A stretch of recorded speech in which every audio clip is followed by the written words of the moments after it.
오늘 본문은 앞에 있는 그림에서 보듯이 이 다윗과 골리앗의 싸움입니다.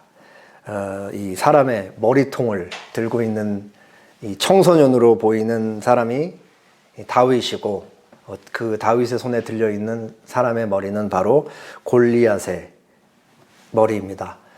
골리앗은 온갖 철 무기로 무장하고 있었고, 다윗은 그저 갑옷도 입지 않은 채 막대기와 물매만 가지고 골리앗과 싸워서 승리를 거둡니다. 그리고 다윗이 골리앗을 쓰러뜨림으로써 그 결과 이스라엘과 블레셋 전쟁에서 이스라엘이 대승을 거둡니다. 이 다윗과 골리앗의 싸움 이야기는 너무 유명해서 예수님을 믿지 않는 자들이든 믿는 자들이든 다 아는 얘기고, 믿지 않는 자들도 사실 어떤 일이 있을 때 자주 사용하는 예화 중에 하나입니다. 오늘 본문을 통해서 날마다 반복되는 일상, 날마다 반복되는 삶에 대해서 조금 생각을 해보고자 합니다. 조금 더 구체적으로는 일상의 가치에 대해서 우리가 생각을 해보겠습니다. 블레셋이 군대를 잔뜩 모아가지고 이스라엘 유다 소고라는 지역까지 쳐들어왔습니다. 그래서 그 소고에 있는 옆에 에베스다밈이라는 곳에 그 산자락에 블레셋이 진을 치고, 여기 보시면은 그 맞은편 빨강색으로 표시되어 있는 게 내가 이제 사울과 사울의 군대, 이스라엘 군대가 진을 치고 있는 산이었습니다. 그리고 반대편에 그 에베스다밈 쪽에 있는 산에 블레셋 진영이 진을 치고 있었습니다. 이렇게 대치하고 있는 거예요. 그리고 이제 언제 전쟁이 일어날지 모르는 일촉즉발의 상황이었던 거죠. 그리고 그 두 개의 산 사이에 이렇게 그 엘라 골짜기라 그래서 이렇게 평야가 놓여져 있었습니다. 그리고 양쪽 군인이 대치하고 있는데, 거기서 이제 블레셋 중에 장수 한 사람이 나옵니다. 성경이 그 사람에 대해서 이렇게 소개합니다. 17장 4절, 블레셋 사람들의 진영에서 싸움을 도두는 자가 왔는데 그의 이름은 골리앗이요 가드 사람이라. 그의 키는 6규빗 한 뼘이요 머리에는 노투구를 썼고 몸에는 비늘 갑옷을 입었으니 그 갑옷의 무게가 놋 5,000세겔이며 그의 다리에는 놋 각반을 쳤고 어깨 사이에는 놋 단창을 메었으니 그 창자루는 배틀채 같고 창날은 철 600세겔이며 방패든 자가 앞서 행하더라. 자, 양측이 대치하고 있는데 그 블레셋의 한 장수가 나와서 이제 계속 말을 하는 거죠. 성경은 블레셋에 대해서 뭐라고 소개를 하냐? 싸움을 도두는 자였다. 여기서 싸움을 도두는 자는 챔피언이라는 의미예요. 그러니까 블레셋 장수 중에 최고의 장수를 가리킵니다. 그리고 그의 키가 얼마였냐? 약 3m. 여기 보면 옆에 있는 그 방패 드는 자보다 거의 거의 2배 가까이 키가 크죠. 그러니까 막 골격도 크고 머리도 엄청나게 컸을 거예요. 그리고 입고 있는 갑옷의 무게가 몇 킬로냐? 무려 80킬로였습니다. 제 몸무게보다도 더 나가는. 그러니까 저 같은 한 사람을 몸에 갑옷으로 이걸 차고 있는 거예요. 그러니까 얼마나 이 사람이 덩치가 크고 힘이 좋은 사람이에요. 그리고 창날을 들고 있고, 여기 허리 쪽에 이제 칼을 차고 있는데 창날 끝에 있는 그 철의 무게만 10kg. 쌀자루 10kg만 들어도 낑낑 되는데 창을 들고 있는데 그 끝에 날만 10kg. 얼마나 이 사람의 힘이 대단했는지 잘 알 수 있습니다. 이 사람이, 이 골리앗이 이스라엘과 블레셋이 대치하고 있는 이 양쪽 산 가운데 있는 이 골짜기에 나와서 도발을 하는 거예요. 이스라엘을 조롱하면서 도발을 하는 거죠. 나는 블레셋 사람이고 너희는 이스라엘 사람이 아닌 너희는 사울의 노예에 불과하다. 너희 중에 대장부가 있으면 한 명 나와서 나랑 1대1로 한판 붙자. 이렇게 온갖 모욕적인 언사를 하면서 이스라엘을 조롱하고 있는 거죠. 그러니까 자신 있으면 나와라. 나랑 1대1로 한판 붙고 진 쪽이 이긴 쪽을 그 주인으로 섬기자. 그렇게 계속해서 도발을 하고 있었습니다. 이스라엘은 어때요? 속수무책이죠. 속수무책. 사울 아무도 이 골리앗에 대해서 골리앗과 싸울 생각조차 하지 못합니다. 17장 11절에 이스라엘의 반응에 대해서 이렇게 얘기해요. 사울과 온 이스라엘이 블레셋 사람의 이 말을 듣고 놀라 크게 두려워하니라. 모두가 바들바들 떨고 있었죠.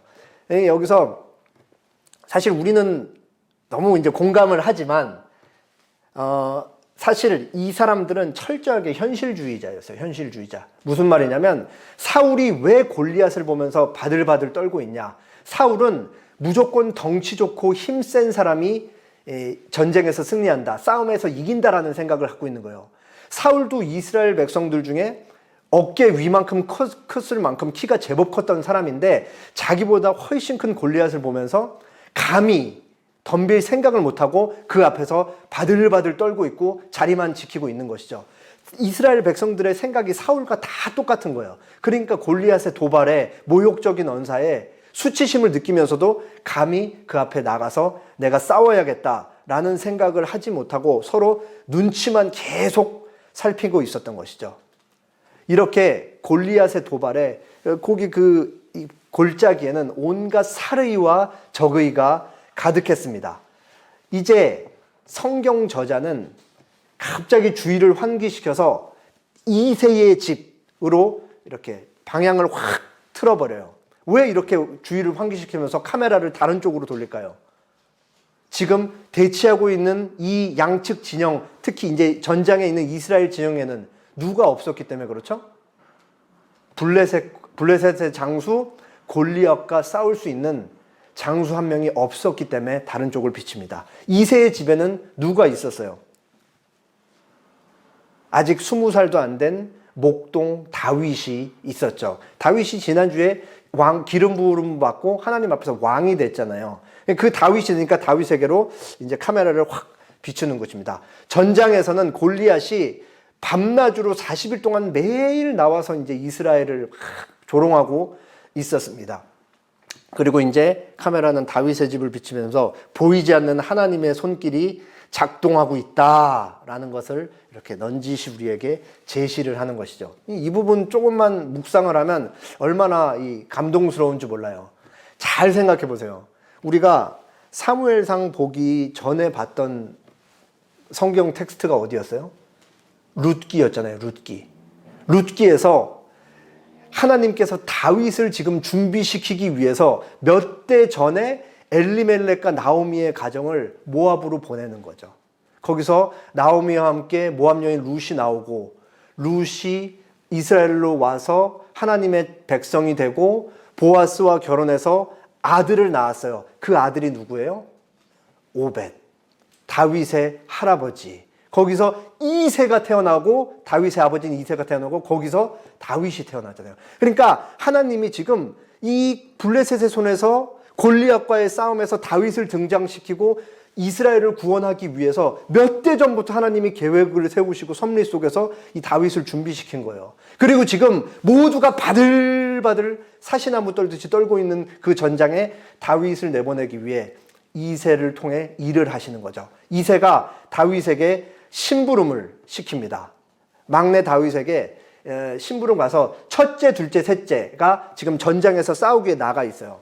이새가 가서 내가 음식을 좀 준비해 줄 테니까 형들에게 음식을 좀 전달해 주고 형들을 지휘하고 있는 천부장한테 치즈 좀 갖다 주고 그리고 너는 형들이 잘 있는지 혹시 전쟁하다 큰일은 겪지 않았는지 가서 증표를 가져와라 라고 이렇게 심부름을 시킵니다. 다윗은 일찍 일어나서 자기가 늘 지키는 양들을 같이 이제 양을 돌보는 사람에게 맡기고 전장으로 떠납니다. 아주 놀랍게도 다윗이 형들이 잘 있는지 보러 가기 위해 전장에 도착했을 때 골리앗이 나와서 이스라엘 백성들을 막 도발하면서 모욕적인 언사를 퍼붓고 있었습니다. 그거를 이제 다윗이 듣는 거예요. 다윗이 듣는데 가만히 보니까 이 이스라엘 병사들은 막 떨고만 있는 거죠. 근데 다윗이 어떤 병사 둘이서 이제 하고 있는 얘기를 들어요. 근데 그 병사들이 하고 있었던 대화 내용이 뭐였냐면, 저 골리앗과 1대1로 싸워서 이기면 사울 왕이 많은 재물을 하사하고 사울 왕의 딸을 결혼시켜서 왕가의 사람이 될 수 있게, 왕의 사위가 될 수 있게 해주고, 그리고 그 집은 모든 세금을 면제해 준다더라 라는 말을 듣죠. 그러니까 다윗이 이 얘기를 듣고 그 대화하는 사람들한테 묻는 거예요. 정말로 우리를 조롱하는 할례 받지 않는 블레셋 사람과 싸워서 이기면 그 사울 왕이 우리에게 이 많은 포상을 한다고 합니까? 라고 묻습니다. 그러니까 그 대화를 나눈 병사들이 그렇습니다 라고 얘기를 하죠. 아마 여기서 다윗은 두 가지 감정을 느꼈던 것 같아요. 첫 번째 감정은 뭐냐? 분노예요, 분노. 의분. 하나님을 전혀 모르는 블레셋 장수가 나와서 이스라엘을 도발하면서 하나님의 거룩하신 이름을 망년되이 일컬고 있으니까 다윗은 그것을 보면서 견딜 수 없는 분노가 치밀어 오는 거죠. 그리고 다윗이 대화하는 병사들한테 뭘 물었어요? 사울 왕이 그렇게 많은 포상을 준답니까? 라고 물었잖아요. 이게 뭘 의미해요? 아니, 그렇게 많은 포상을 준다는데 도대체 당신들은 조금 왜 여기 그냥 자리만 지키고 있습니까? 이렇게 되묻는 거죠. 그러니까 의아함이에요. 두 번째 느꼈던 감정이. 사울 왕이 그렇게 큰 상을 준다는데 왜 저 장수와 나가서 싸울 생각을 못 합니까? 자기는 안 그런데 이제 다윗은 그렇게 물었던 거죠. 이거를 이제 옆에 있던 다윗의 큰형 엘리압이 듣습니다. 그러니까 막 다윗을 꾸짖어요. 네가 양이나 지킬 것이지 왜 여기까지 와서 이렇게 설치고 있느냐? 네가 전쟁 구경하러 하냐고 해서 막 쫑크를 그렇게 줍니다. 엘리압은 아마도 자기는 지금 저 골리앗 앞에서 바들바들 떨고 있는데 다윗이 지금 뭐 할례 받지 않은 저 사람 이러고 막 하나님의 이름이 모욕을 당한다고 막 이런 언사를 얘기하면서 막 의분을 내니까 그게 꼴보기 싫었던 것 같아요. 안 이끄웠던 것 같아요. 그러니까 동생에게 막 쫑크를 줘요. 다윗은 뭐 엘리압이 얘기했던 거를 꾸짖음을 별로 신경도 쓰지 않습니다. 그래서 그 병사들한테 다시 한번 그 얘기를 사울이 어떤 포상을 주는지 그거를 확인을 하고 이러고 이제 내가 전쟁에서 싸우겠습니다. 내가 저 사람과 나가서 싸우겠습니다. 라고 얘기했던 것 같아요. 이 다윗의 얘기가 흘러서 이스라엘 왕 사울에게까지 전달이 됩니다. 그래서 사울이 다윗을 불러요. 그래서 다윗이 사울한테 얘기를 하는 것이죠. 왕은 낙담하지 마십시오. 제가 저 사람과 가서 싸우겠습니다. 이렇게 얘기를 한 거예요. 그러니까 사울이 얘기를 이어서 받습니다. 두 사람의 대화 내용이에요. 33절. 마지막 37절은 여러분이 읽어주시기 바랍니다. 사울이 다윗에게 이르되 내가 가서 저 블레셋 사람과 싸울 수 없으리니 너는 소년이요 그는 어려서부터 용사임이니라. 다윗이 사울에게 말하되 주의 종이 아버지의 양을 지킬 때에 사자나 곰이 와서 양떼에게서 새끼를 물어가면 내가 따라가서 그것을 치고 그 입에서 새끼를 건져내었고 그것이 일어나 나를 해하고자 하면 내가 그 수염을 잡고 그것을 쳐 죽였나이다. 주의 종이 사자와 곰도 쳤은즉 살아계시는 하나님의 군대를 모욕한 이 할례 받지 않은 블레셋 사람이리까 그가 그 짐승의 하나와 같이 되리이다. 37절. 또 다윗이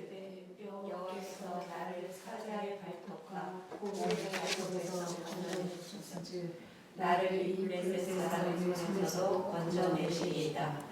사울이 다윗에게 이르되 가라 여호와께서 너와 함께 계시기를 원하노라. 사울과 다윗의 차이가 확연하게 드러나는 장면입니다. 사울은 하나님을 의지하지 않아요. 하나님을 의지하지 않으니까 당연히 뭐를 의지해요? 자기 자신을 의지하고 자기 자신의 힘만 의지하는 거예요. 내가 나만 믿는다. 믿을 건 나 자신밖에 없다. 그러니까 자기 자신과 사울 자기 자신과 골리앗을 견주니까 당연히 저 엄청난 용사한테 이길 수가 없는 거죠. 그러니까 동일한 그 사고 방식을 가지고 다윗한테 얘기를 하는 거예요. 야, 네가 어떻게 저 골리앗 저 사람 어려서부터 용사였고 저렇게 덩치가 크고 엄청난 힘을 가졌는데 네가 어떻게 저 사람이랑 가서 싸울 수 있겠느냐? 너 이기지 못할 거다. 그런데 다윗이 이제 얘기를 하는 거죠. 전혀 그렇지 않습니다. 다윗은 이 싸움, 골리앗과 이스라엘 백성의 싸움을 힘의 논리로 이해하고 있지 않아요. 믿음의 문제로 이해하고 있습니다. 다윗이 사울을 안심시키기 위해 자기 과거 경험을 얘기하죠. 내가 목동인데 내가 양들을 지킬 때 사자가 오면 사자랑 싸워서 새끼 양 다시 찾아왔고 곰이 오면 곰이랑 싸워서 그렇게 새끼 양을 찾아왔습니다 라고 얘기합니다. 그러니까 다윗은 이 문제 자체를 믿음의 문제로 보고 있고 자신과 골리앗을 비교하는 게 아니고 보이지 않는 하나님과 골리앗의 싸움으로 인식을 하고 있는 거예요. 그리고 자기의 정확히 근거가 있는 거죠. 자기는 지금까지 살아오면서 저 골리앗과 같은 맹수들이랑 여러 번 싸워봤습니다. 그게 누구예요? 사자와 곰. 자, 여기 사자가 있는데 사자. 사실 뭐 실제로 제가 예전에 외국에서 잠깐 살 때 코요테 있죠. 한 20km 정도 나가는 코요테를 그 집 근처에서 본 적이 있어요. 코요테만 봐도 그냥 몸이 움직이질 않아요. 너무 무서워서. 내가 물려 죽을까 봐. 그래갖고 한 몇 초 동안 몸이 이렇게 멈췄다가 살금살금 가서 집으로 들어간 적이 있는데 사자를 실제로 봤다고 생각을 해보세요. 사자 속도가 무려 60에서 80km입니다. 그리고 숫사자가 암사자보다 머리통도 크고 몸도 크죠. 190km. 그리고 암사자는 130km. 제가 동물의 왕국을 좋아하는데 사냥은 주로 거의 암사자들이 하는 걸로 알고 있어요. 그러니까 아마 다윗이 맞닥뜨렸던 것은 대부분 암사자이지 않았나 싶습니다. 그리고 크기는 1m 이상. 그리고 치악력. 전체 동물 중에 20위안. 뭐 우리가 이제 잘 알지만 목을 한번 물면 그 죽을 때까지 잘 놓지 않죠. 왜냐하면 자기가 먹어서 자기도 살아야 되니까. 바로 이 맹수와 다윗이 싸웠던 것입니다. 그리고 다윗이 또 어떤 동물과 싸웠어요? 곰. 곰은 더 무섭죠. 곰이 이거 우리 어렸을 때 곰을 만나면 어떻게 해야 되냐? 어렸을 때 늘 들었거든요. 죽은 척해라. 그 새빨간 거짓말이다. 잘못된 정보다. 우리 다 알고 있잖아요. 그리고 곰이 덩치가 워낙 크기 때문에 느릴 거라고 생각하지만 우리 모두가 곰이 빠르다는 걸 잘 알고 있습니다. 곰 속도 40km나 나와요. 엄청 빠른 거죠. 그리고 몸무게 거의 300에서 600kg 사이. 엄청 큰 거죠. 그리고 네 발로 걸어 다니지만 스면은 1.5m에서 2.5m까지. 그러니까 골리앗이랑 뭐 큰 차이가 나지 않는 거예요. 그리고 치악력은 당연히 거의 뭐 동물 상위권에 있고 악어보다 조금 악어류를 제외하고는 거의 제일 높은 수준이라고 합니다. 그리고 사실은 이 이빨, 곰의 이빨보다 더 무서운 게 뭐예요? 곰의 발톱이죠. 사실은 한 번만 핥히면은 온 몸이 다 찢겨서 막 내장이 한 번에 보일 만큼 곰의 이 발톱은 엄청나게 무서운 겁니다. 다윗은 자기가 사울을 안심시키기 위해서 자기가 목동이었을 때 이 사자와 곰과 여러 차례 싸웠다. 거기서 나는 진 적이 없다. 내가 대단해서 이긴 게 아니고 하나님이 항상 나를 지켜주셨다. 그러니까 다윗이 지금 근거 없는 자신감으로 골리앗과 싸운다고 사울에게 얘기하고 있는 게 아니에요. 근거가 있는 자신감이죠. 다윗의 근거는 뭐예요? 과거의 경험. 그리고 다윗의 경험은 하나님의 신실하심에서 나오는 것이었습니다. 다윗이 지금 나이가 15세에서 19세 사이예요. 근데 자신이 경험한 하나님을 근거로 해서 하나님의 신실하시게 자기를 늘 지켜오셨다라는 것을 사울에게 얘기하면서 내가 저 사람과 싸우겠다 얘기를 하고 있는 거죠. 마치 이런 거와 같아요. 어떤 아이에게 좋은 부모가 있습니다. 그 부모는 아이가 태어날 때부터 자라면서 늘 함께 해주고 아이가 걷지 못할 때부터 항상 주말에 시간이 나면은 놀이공원도 데리고 가고 아쿠아리움도 데리고 가고 그리고 어린이날과 크리스마스 때는 어김없이 늘 좋은 선물을 사주고 그리고 아이가 자라면서 엄마한테나 아빠한테 필요한 게 있을 때마다 항상 거절하지 않고 아이에게 필요한 것을 다 그렇게 제공을 해줬습니다. 이 아이는 자라면서 자연스럽게 아는 거예요. 나의 부모는 내일도 나에게 좋은 부모일 것이다. 어떻게 아는 거예요? 과거에 한 번도 나쁜 부모였던 적이 없기 때문에 그런 거죠. 다윗이 하나님을 이렇게 이해하고 있는 거예요. 다윗이 사울을 안심시키면서 말하는 하나님의 신실하심이 하나님이 내가 목동으로 사는 짧지 않은 시간 동안 어린 나이에서부터 그러니까 다윗은 하나님을 깊이 경험을 했던 거죠. 나를 한 번도 구하지 않으신 적이 없었다. 나를 항상 지켜주셨다. 그렇기 때문에 저 하나님의 이름을 모욕하는 저 골리앗, 할례받지 않은 하나님을 모르는 사람과 내가 나와서 싸울 때 하나님은 이번에도 나를 반드시 지키실 것이다. 라고 그렇게 사울에게 얘기를 하는 거죠. 딱 그 다윗의 각오를 보니까 사울이 그래 알았다. 출전해라. 이렇게 된 겁니다. 사울은 여기서도 그러니까 사울 나름의 배려이긴 하지만 학자들 이것도 좋게 별로 안 봐요. 사울이 어떻게 다윗에게 배려를 하냐? 자기 머리 투구 갑옷을 다윗에게 입히는 거예요. 그리고 칼을 채워주는 거죠. 그러니까 자기 방식으로 가서 싸우라 이거예요. 다윗이 사울이 입혀주고 씌워주고 준 칼과 이것들을 듣고 막 움직여보니까 몸이 너무 불편한 거예요. 그러니까 제가 이거 못 입겠습니다. 다 벗고 자기가 입고 온 옷 그대로 그냥 헐렁헐렁한 천조가리 입고 이제 시냇가로 갑니다. 가서 이제 돌 5개를 고르는 거죠. 그리고 손 한쪽에 막대기 들고 또 한쪽에는 이 물매. 그럼 돌은 어디 들었냐? 여기 옆에 제무니에 5개를 넣었던 것이죠. 그래서 물매가 이렇게 생겼어요. 한쪽을 잡고 거기 사이에 돌을 넣고 빙글빙글 돌리다가 한쪽을 놓으면서 탁 던지면은 이게 풀리면서 돌이 이렇게 나가는 거죠. 이제 다윗이 이 물매 던지는 거에 달인이었던 것이죠. 이제 두 사람이 다윗이 이제 나간 거예요. 돌을 고르고 두 사람이 대치를 했죠. 골리앗이 멀리서 이제 다 이제 성인이 아닌 어떤 청소년이 뚜벅뚜벅 걸어오는 것을 봅니다. 가까이 올수록 이 다윗의 윤곽이 뚜렷해지는데 이 너무 이쁘장하게 생긴 거예요. 그러니까 이 골리앗이 이 빈정도 상하고 자존심도 상한 거죠. 그러니까 얘기를 합니까? 그리고 다윗이 아무것도 장비를 채우지 않고 심지어 칼도 들고 있지 않고 막대기 띡띡거리면서 그냥 이렇게 쪼벅쪼벅 걸어버렸으니까 사울이 네가 나를 개로 여기고 막대기를 가지고 내게 나와왔느냐 하면서 자기가 믿는 잡신들의 이름을 막 얘기하면서 다윗을 저주를 퍼붓고 네가 곧 공중에 나는 새들과 들짐승들의 먹이가 될 것이다 라면서 저주를 퍼붓습니다. 그러니까 골리앗의 저주를 들은 다윗이 자기도 응수를 하죠. 다윗이 정말 중요한 얘기를 합니다. 다윗이 블레셋 사람에게 이르되 45절이에요. 너는 칼과 창과 단창으로 내게 나아오거니와 나는 만군의 여호와의 이름 곧 내가 모욕하는 이스라엘 군대의 하나님의 이름으로 내게 나아가노니 오늘 여호와께서 너를 내 손에 넘기시리니 내가 너를 쳐서 내 목을 베고 블레셋 군대의 시체를 오늘 공중의 새와 땅의 들짐승에게 주어 온 땅으로 이스라엘의 하나님이 계신 줄 알게 하겠고 47절 같이 읽겠습니다. 또 여호와의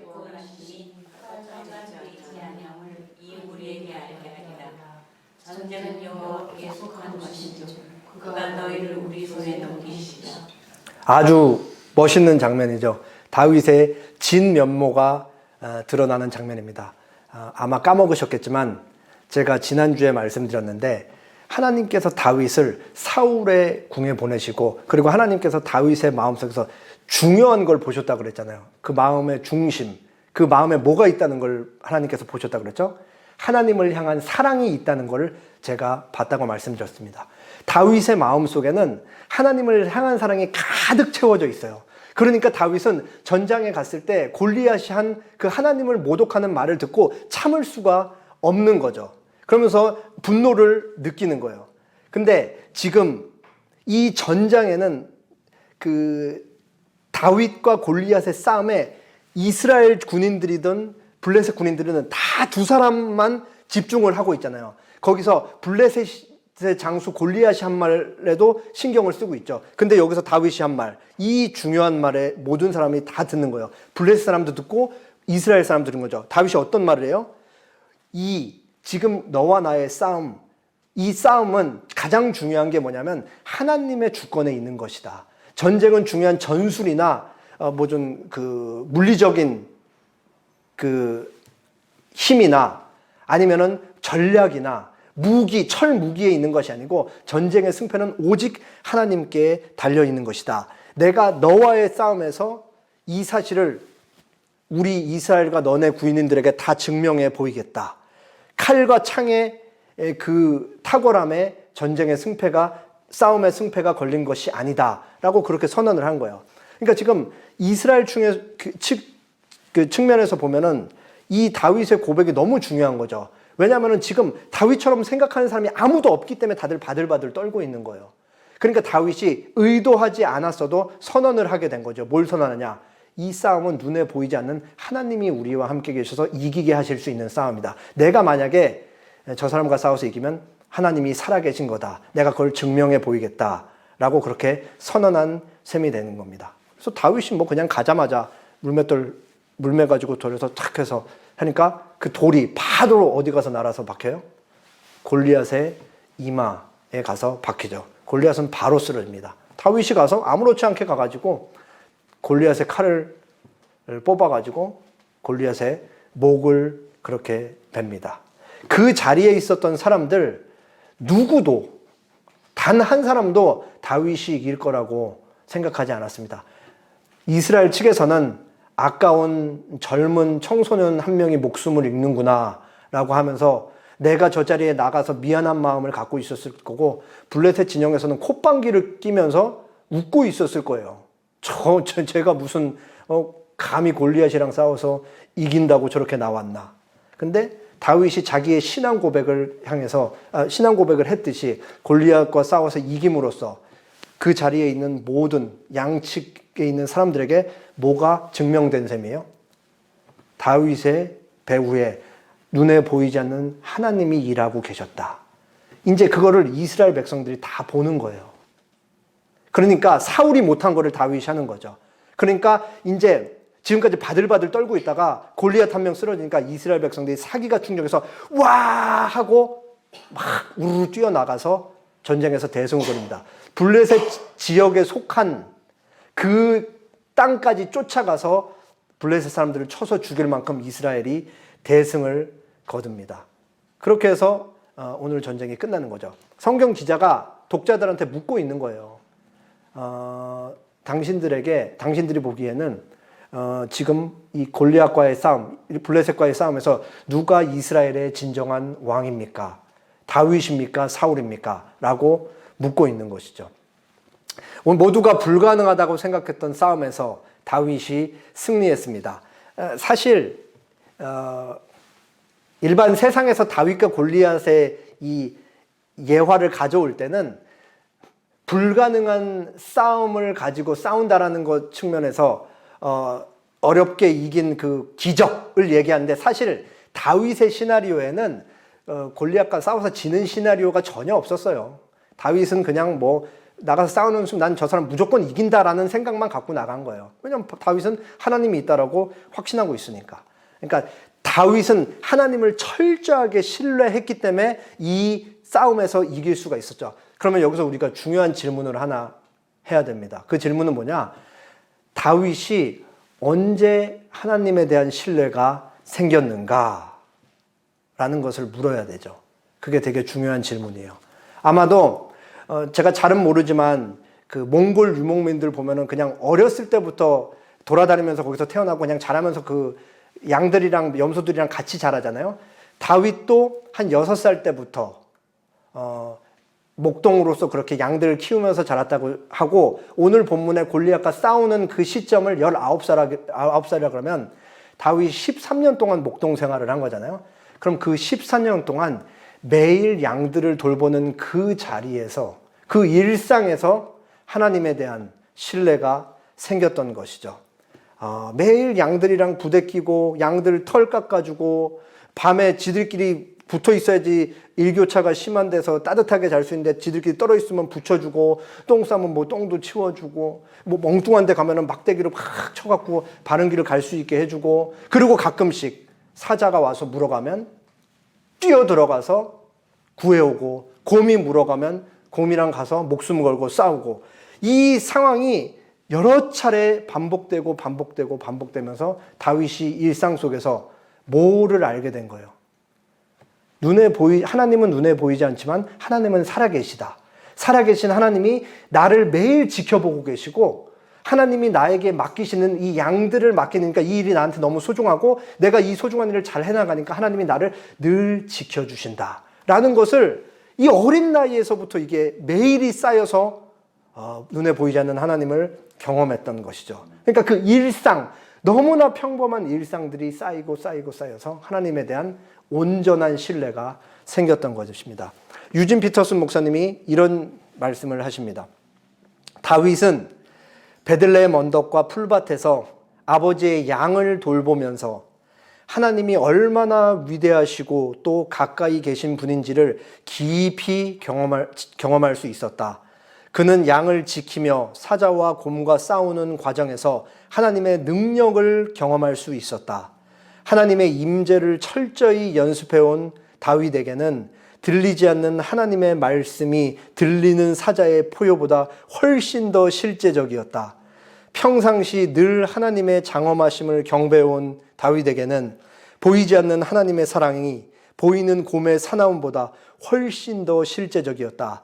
기도하고 노래하며 묵상하고 찬미하는 가운데 형성된 그의 상상력 속에는 양, 곰, 사자를 모두 압도하는 더 크고 거대하며 강한 무언가가 자리 잡고 있었다. 바로 하나님이었다. 이 일상의 가치죠.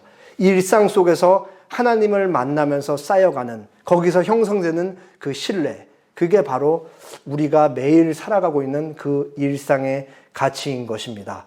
다윗, 하나님에 대한 신뢰, 하루아침에 생기지 않았고 진공 상태에서 갑자기 뚝 떨어진 게 아니라는 사실을 우리는 계속 확인하고 있습니다. 다윗은 사람이죠. 사람은 반드시 시간과 공간의 제약을 받을 수밖에 없습니다. 다윗에게는 들판, 그리고 아버지의 집, 그리고 만나는 사람들이라는 구체적인 상황과 정황이 있었던 거예요. 그런 데서 공간 속에서 다윗이라는 나 자신이 있고 눈에 보이지 않는 하나님을 생각하면서 살아가는 것이고, 그 주변에 항상 이웃들이 있고 거기에 양들과 자신의 직장으로서 이런 모든 일들이 다 있었던 것입니다. 구체적인 정황이 있었던 것이죠. 우리의 삶도 똑같은 거예요. 하나님이 우리를 보내시는 자리에 우리는 시간 속에서 살아가면서 집과 회사라는, 그리고 교회라는 구체적인 공간에 보냄을 받습니다. 그리고 그 공간에는 보이지 않는 하나님이 살아계시고, 그리고 거기에 우리가 늘 맞닥뜨리는 이웃들이 존재하고 있는 것이죠. 거기서 우리는 일상을 살라고 부름을 받는 거예요. 그리고 그 일상 속에서 매일 반복되는 삶 속에서 하나님을 경험하는 것이죠. 그렇게 아무렇지 않게 지나가는 일상 속에서 쌓이는 하나님에 대한 경험과 체험이 하나님에 대한 신뢰로 그렇게 조금씩 만들어지는 거예요. 마치 큰 대야에 물방울 하나씩 똑똑똑 떨어져서 전혀 안 차는 것 같지만, 그게 어느 정도 시간이 지나면 물이 계속해서 차서 그 대야를 가득 채우듯이 그렇게 하나님에 대한 신뢰의 확신이 만들어지는 것입니다. 제가 이제 TV 드라마를 가끔씩 보다 보면 분명히 처음 보는 배우인데 연기를 그렇게 잘하는 배우가 종종 있어요. 그러면은 그냥 와, 저 배우 연기 정말 잘한다 하고 그냥 지나가요. 그런데 그 다음에 이제 또 봤는데 여전히 연기를 너무 잘하는 거예요. 첫 번째 제가 봤던 그 드라마에서 봤던 배역이랑 전혀 다른 배역인데도 연기를 여전히 잘하는 거죠. 처음에 그냥 지나쳤다가 두 번째 보고 아, 저 사람 연기 진짜 잘한다 하고 이제 인터넷을 조금 찾아봅니다. 그러면은 아니나 다를까 그냥 갑자기 혜성처럼 등장해서 연기를 잘한 배우가 아니었어요.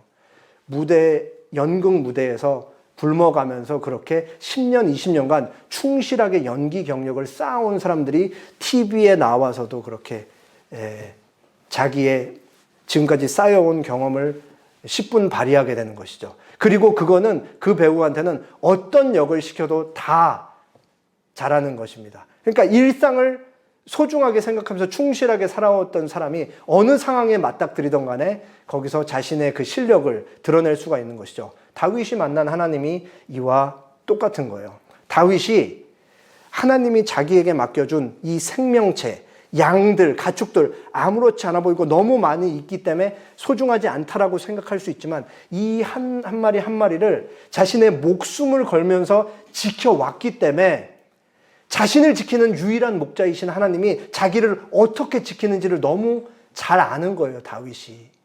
자기가 그걸 직접 경험을 하니까. 내가 이 양을 지키듯이 하나님이 나를 지키신다라는 것을. 그래서 다윗이 시편 23편을 이렇게 썼던 거 아니에요. 여호와는 나의 목자시니 내게 부족함이 없으리로다.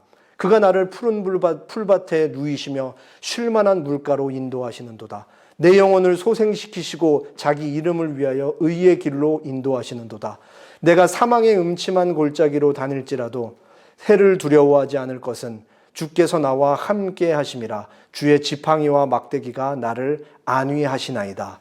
주께서 내 원수의 목전에서 내게 상을 차려주시고 기름을 내 머리에 부으셨으니 내 잔이 넘치나이다. 내 평생에 선하심과 인자하심이 반드시 나를 따르리니 내가 여호와의 집에 영원히 살리로다.